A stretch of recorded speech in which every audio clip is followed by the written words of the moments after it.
Pemirsa, Kejaksaan Negeri Karanganyar memusnahkan barang bukti dari puluhan perkara tindak pidana yang telah berkekuatan hukum tetap, Rabu pagi.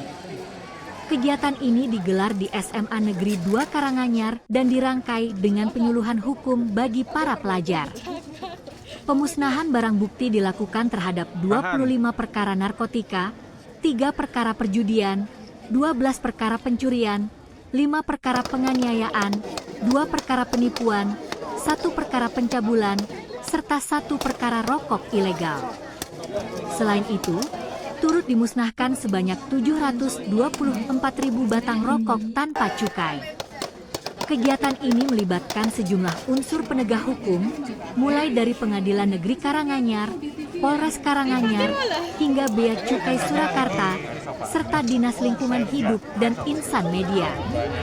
Tak hanya pemusnahan, Kejaksaan juga memanfaatkan momentum ini untuk memberikan edukasi hukum kepada pelajar melalui program Jaksa Masuk Sekolah. Langkah ini dilakukan sebagai upaya preventif di tengah maraknya peredaran narkotika yang menyasar generasi muda. Kejaksaan menegaskan, pemberantasan narkotika membutuhkan sinergi lintas lembaga, mulai dari kepolisian, bea cukai, hingga kejaksaan. Pemusnahan barang bukti ini kenapa memilih SMA Negeri 2? Oh ya, kan tadi sudah dijelaskan ya, kalau tadi menyimak dalam sambutan saya, kiranya intinya ya ini untuk lebih adik-adik kita ada di tengah-tengah adik semua, supaya adik-adik ini tersosialisasikan dengan baik, dan juga ya adik-adik ini kan garda terdepan ya, generasi muda kita, sekaligus juga pangsa pasar dari peredaran narkotika. Tentunya informasi dari adik-adik semua terkait narkotika ini, peredaran maupun ada di mana, maupun cara peredarannya yang sekarang sudah semakin masif melalui berbagai lini media sosial, dan itu menyasar anak-anak muda. Karena kan gini Mas, pengedar-pengedar ini kan gak sembarangan ya menyampaikan informasi terkait mereka mau mengedarkan, itu kan gak random gitu. Itu sudah ternyata oleh jaringan itu semacam sudah di-profiling oleh mereka.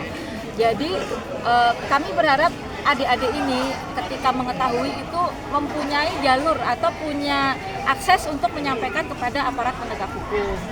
Makanya tadi adik-adik kita kami turunkan tadi, tim Penkumnya itu adik-adik yang kisaran usianya rentangnya nggak jauh dari mereka, antara berkisar selisih usia paling 4-5 tahun lah para calon jaksa, dengan harapan komunikasinya akan blended dengan adik-adik, dan ketika ada informasi ataupun hal-hal yang ingin mereka sampaikan, pertanyaan atau yang mereka temui dalam keseharian, akan mudah untuk dikomunikasikan kepada kami sebagai representasi negara hadir di tengah-tengah adik-adik semua.